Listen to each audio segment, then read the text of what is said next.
Man, that dismembering crew is really doing a botched job over there. That kaiju's guts are in every nook and cranny of the city. Boy, howdy, I do not envy whoever's gonna go in and clean that up. Okay, that's enough lounging around. We got kaiju guts to clean up, people. Especially Kafka. Kafka really has to get in there. Uh-oh, I'm Kafka. That's the me one. Sure is. And since you lost to cards, you're on intestine duty for the next 25 years. So you're gonna regret eating that burger for breakfast, you weirdo. Hello there, discerning fanime of anime. It's your bestiest of friends, Grimmjack here. And I've taken a long, hard look into your backlog. At a glance, it's obvious you've taken on far too many shonen titles to ever fully digest. You're halfway through Season 2 of Jujutsu Kaisen, you still got an entire arc left on Kuroko no Basuke, and you got 3 episodes into Joshiochi before you realize you made a terrible mistake. Surely you can't fit any more onto your plate, can you? No, with that attitude you can't! You gotta be a believer! Did Naruto teach you nothing? And like an anti-teaming version of Kamina, I believe in you! You get in there like a birthday boy at a Golden Corral and heap all the season anime right on your plate! Then shove it down your gullet and digest it like Pig God digests his baddies in One Punch Man!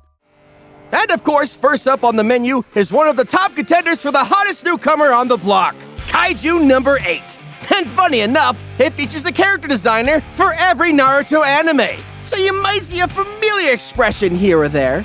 Kaiju number 8 takes place in an alternate universe where monsters sprout up across the planet, and one unlikely hero discovers a beastly new power to level the playing field. It's like Chainsaw Man with half as much gore, or Jujutsu Kaisen with half as much school, or Chain Soldier if it was actually watchable.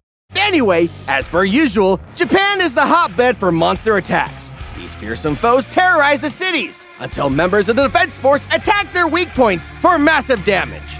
This job comes with glory, acclaim, a lot of money, and more power than you can shake a stick at. One such glorious stick shaker is Mina Ashiro, the captain of the 3rd Division.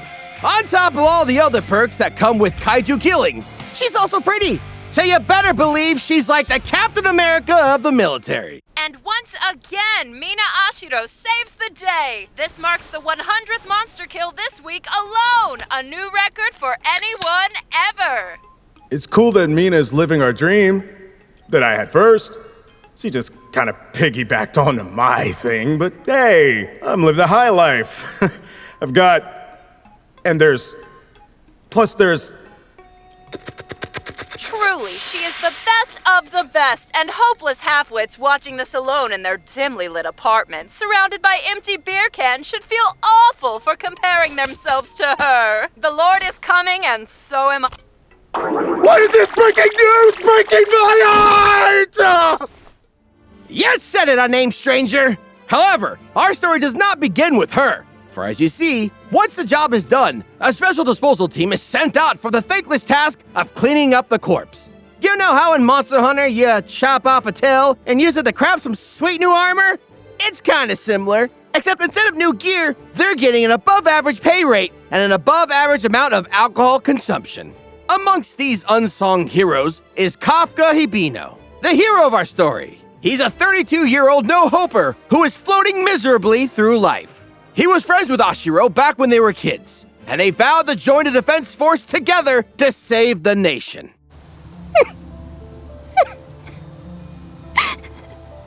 That dang kaiju really messed up our town, huh?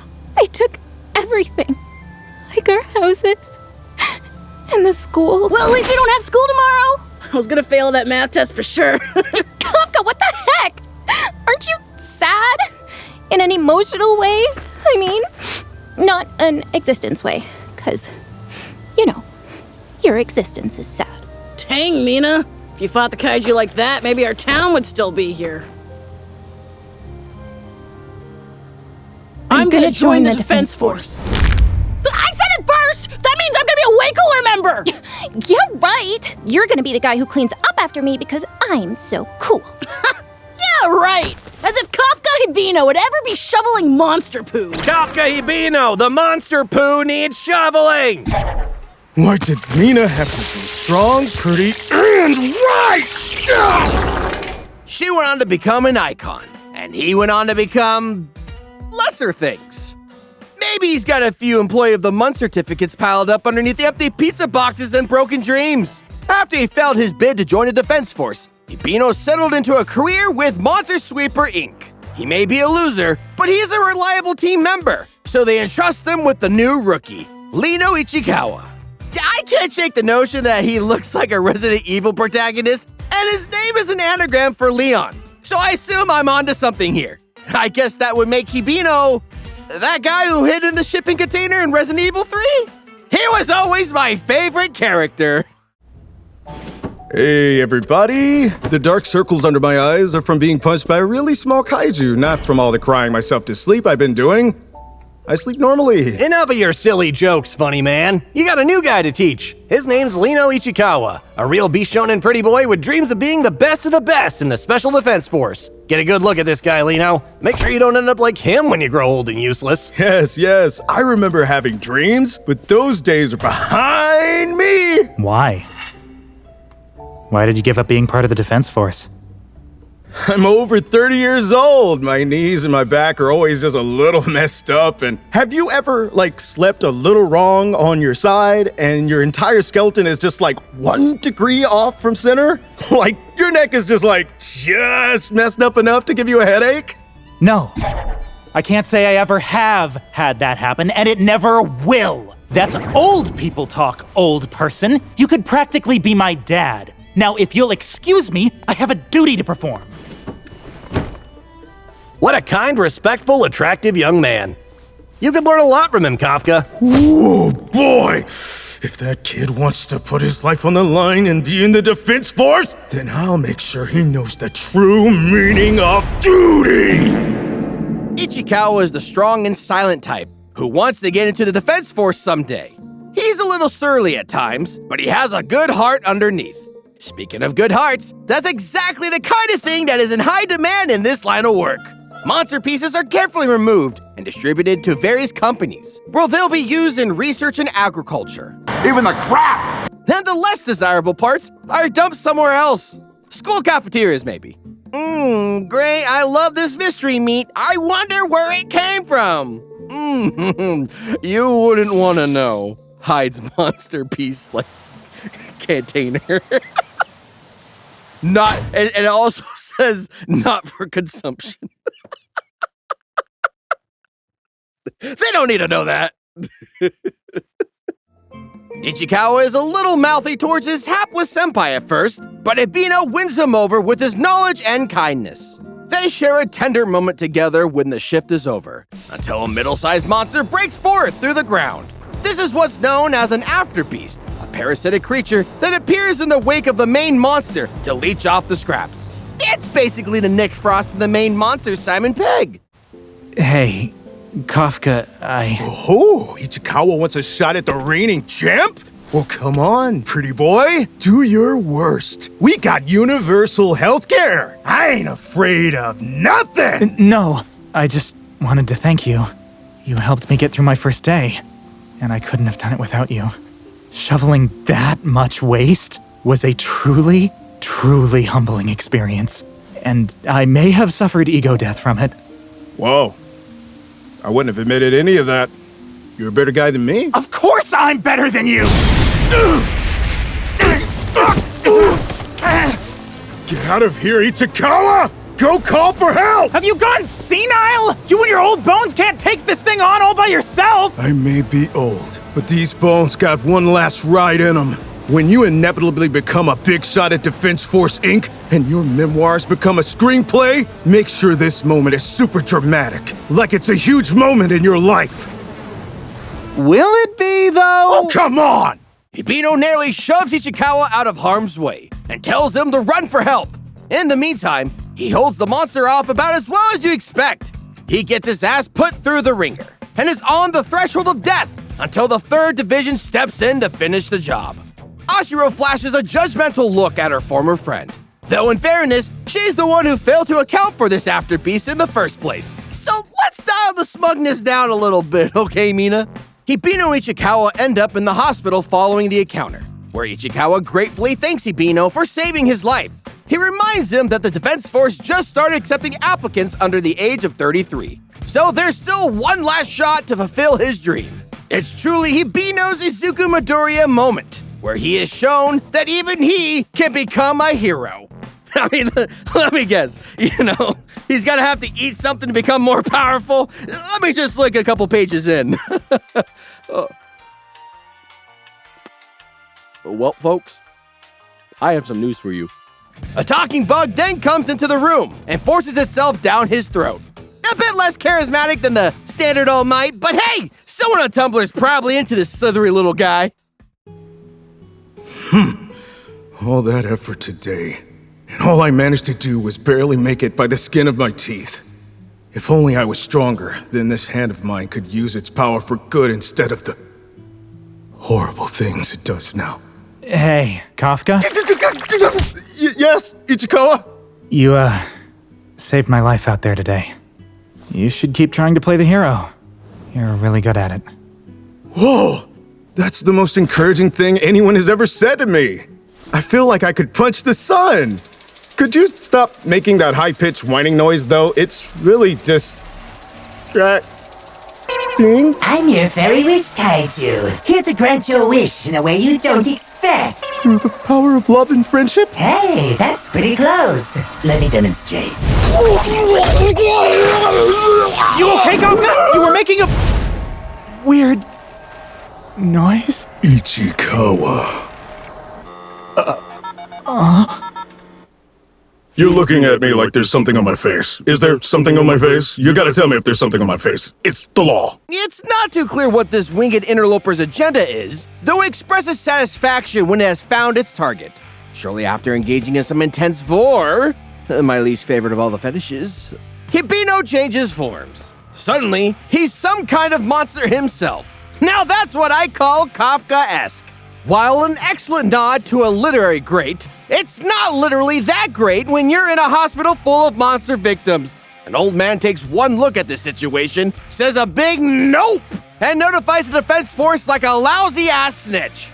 Hibino Ichikawa make a break for it. Emphasis on the break since Hibino is breaking everything in his path. Additionally, as if things weren't bad enough, his monster body begins to act on its own, eating small birds and taking a nipple piss in the middle of the road. We call that Grimmjack on a Saturday night vibes.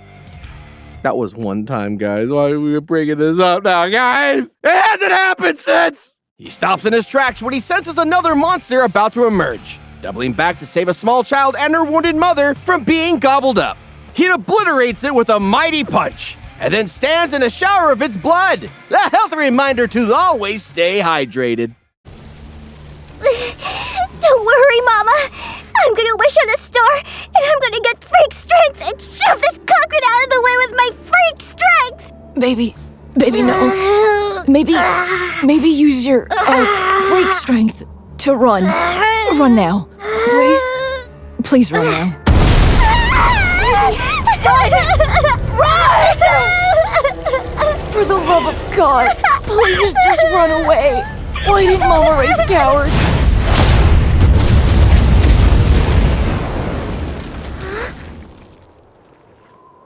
Holy moly! I got some freak strength! No fair. That was mine.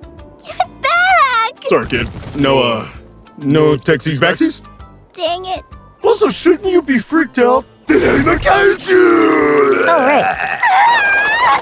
3 months go by, and Hibino and Ichikawa prepare to take the Defense Force exam together. This year's field is loaded with top candidates, like Haruichi Izumo, who graduated top of his class at Tokyo Subjugation University, and Iharu Furuhashi, who topped his class at Hachioji Subjugation High School. Hang on, they have schools for that? Is that where Sword Art Online fans get their degree? Alright, whatever. So there's various graduates of suspicious subjugation schools across Japan, but the top candidate is a twin-tailed brat named Kikoru Shinomiya. The first time she meets Hibino, she calls him Grandpa despite him only being in his early 30s. Yes, that's where that meme came from. She then unveils a power suit that allows her to flip his shit-kicker company car out of the way. Goodbye, car. Wow. The Defense Force parking lot. Did you think you'd make it this far, Kafka? Yes, I've been here many times, in fact. This is what always precedes me failing the test. Look at all the armed guards. This is no place for children, so make sure not to be a big baby when you fail again. Don't worry, Ichikawa. I know this will be the year that I graduate from a big baby to a big baby with a big gun. That also kills kaiju. Hey. Hey, old man. Move your car. My lucky number is 55 and you're in my spot. I'll have you know I already parked. And I barely know how to drive, so I'm not getting in and moving it again.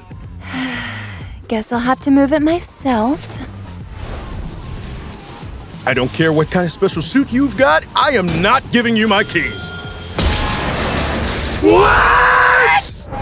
The company car! The insurance doesn't cover little girl-based accidents! Please never tell me how you know that. Meet your new tsundere fan favorite, everyone. Her hobbies are killing monsters and apparently wanton destruction of property. The first test gauges their physical ability. Hibino has been staying fit with his training and labor-intensive work. But unfortunately, he falls behind due to an affliction known as being 30. If he has any hope of passing, he'll have to dazzle the examiners in the second test, which consists of killing an actual monster. Which is fair, really? It's kind of a major part of the job description, and I'm stunned that the previous years didn't include it. Getting accolades for something despite not having any talent? There's a thing for that. It's called AI art. To prepare the examinees, they're equipped with the Defense Force's finest tech. Where is my super suit? A suit that amplifies their physical ability based on how much power they can draw out. Ichikawa manages only 8% on his first attempt, while Kikoru boosts a mind-boggling 46%. Hibino achieves exactly 0%. It sounds pretty bad, but if this was golf, he'd be top of his class. Hello, potential kaiju slaying applicants. So nice to see all these bright, young faces before they're all wiped off the face of the earth by forces of nature that look like marketable action figures. I need to call my mom. But never fear, dear initiates. I always fear. Just ask my mom. Behold the ultra-incredible might of our Defense Force combat suits. Sorry. I said this would happen. That guy fails. Kill him off screen. What? No! Tell my mama! I always wanted to do that. Anywho, these special suits boost your stats for the purpose of slapboxing kaiju. It is, in fact, the only thing keeping you from turning to paste on the side of the road. I mean, just look at our dear Kikoru here. 46% right off the bat, girl. Setting enlistment records like you wouldn't believe. Ha! Take that, everyone else. I'm incredible. I mean, you only get that level of nepotism when your daddy runs the government. Hey! Damn, I only got 8%. Oh, that's nothing to be ashamed of. With months of training, you might get 10% better. Only 10? These suits measure from 1 to 100 after all. And we're sure that 1% is the lowest it'll go. Oh, wow! Looks like we set 2 records today.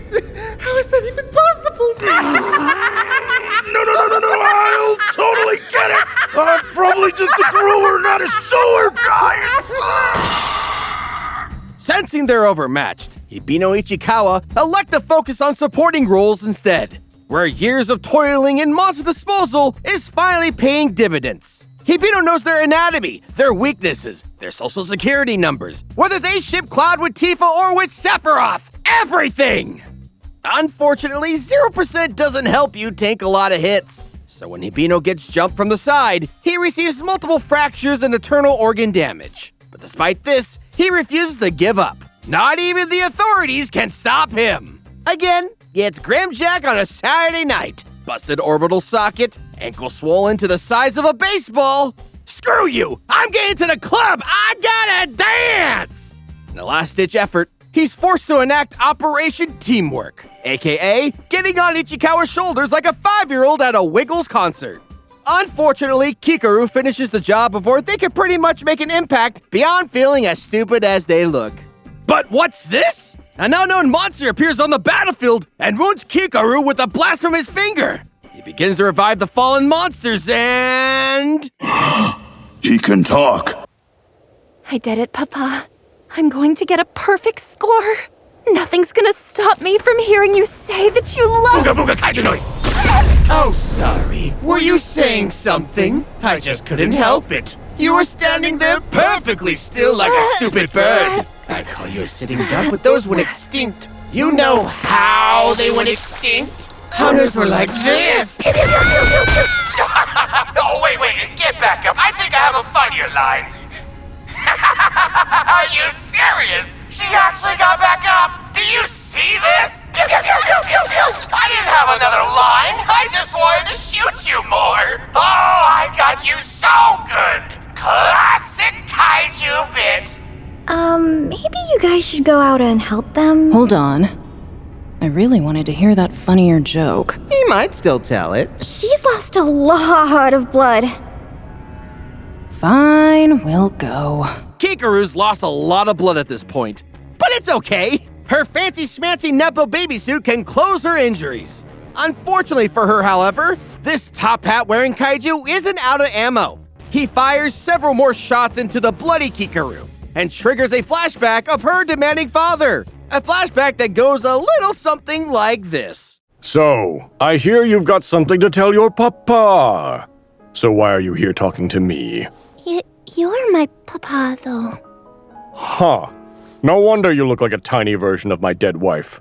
Well, out with it. What do you want? I got top scores on every test for the whole year, so I was wondering if I could have one ice cream. But if that's too much, I'd settle for a chocolate bar or a fatherly handshake. Ridiculous! You're supposed to get perfect top scores. That's the bare minimum. Just ask your dead mother. She was perfect, and look where it got her. So do better than perfect. Go even further beyond. If I don't hear you say run playing in the background when you do something, what's even the point of you? Okay, I'll be the best ever. You'd settle for the best there's ever been like no one ever was? Pathetic. That's what I am, and I'm crying at my desk every day over the loss of my wife. You have no idea what that's like, do you, small child I tolerate?